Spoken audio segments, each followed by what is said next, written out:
इस वीडियो सुनकर हम सबका जिस्म का कीमत कितना है समझ सकेंगे। पूरे वीडियो देखिए और आगे जरूर शेयर करना। हमारे इन जिस्मों की औकात कितनी है मैं आपको बता दूं। कहा गया है कि कब्र में हमारी तख्तियां बंद करके जब लोग चले जाते हैं, कब्र की मिट्टी में दफन करके चले जाने के बाद एक दिन के अंदर, सिर्फ एक दिन 24 घंटे जब गुजर जाते हैं, तो पेट में का और दिमाग में का पूरा पानी के जरिए से या किसी तरह से उसके नाक और मुंह से बाहर निकल जाता है, उसके कानों से सब निकल जाता है। और उसके बाद दिन जैसे जैसे गुजरते जाते हैं, अगर कब्र के हशरात यानी कीड़े मकोड़े उसके जिस्म को खाने लग गए तो बहुत जल्दी वो गलना शुरू कर देता है। 3 दिन के अंदर पेट फट जाता है और पेट के फट जाने के बाद जो ताफुन निकलता है उसकी चीजें सब उसकी बाहर हो जाती हैं। और उसके बाद 9 दिन गुजर जाते हैं या 10 दिन गुजर जाते हैं तो जिस्म की सारी चमड़ी पक जाती है, पूरी चमड़ी है। उसको जितनी भी हिफाजत से रखा जाए, रूह ने साथ छोड़ दिया है तो अब जिस्म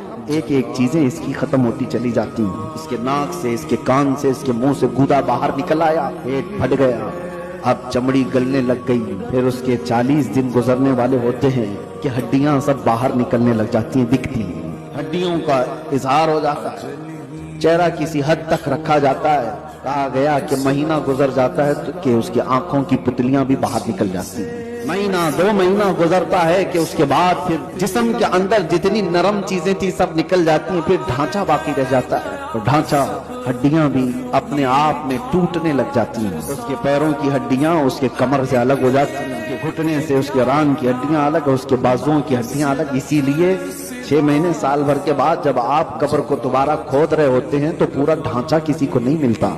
किसी की घुटने की हड्डी, किसी के सर की खोपड़ी और किसी के पैर की हड्डी, यही सब चीजें मिलती हैं। जिस्म सब छोड़ चुका होता है। ये वही जिस्म है जिसको हम घंटों आईने के सामने सजा रहे होते हैं। ये वही जिस्म है जिसके ऊपर हम अपनी मेहनत खर्च कर रहे हैं, चाहे वो जिम में जाकर। मैं नहीं कहता कि फिट नहीं रहना चाहिए, फिट रहना चाहिए, लेकिन ये नहीं है कि कुल मेहनत हम अपने जिस्म पर लगाएं और रूह का ख्याल भी नहीं किया। फिर रूह का ख्याल ही नहीं किया तो ये जिस्म जिस वक्त साथ छोड़ देता है तो मेरे अजीजों बहुत बुरा हशर हो जाता है।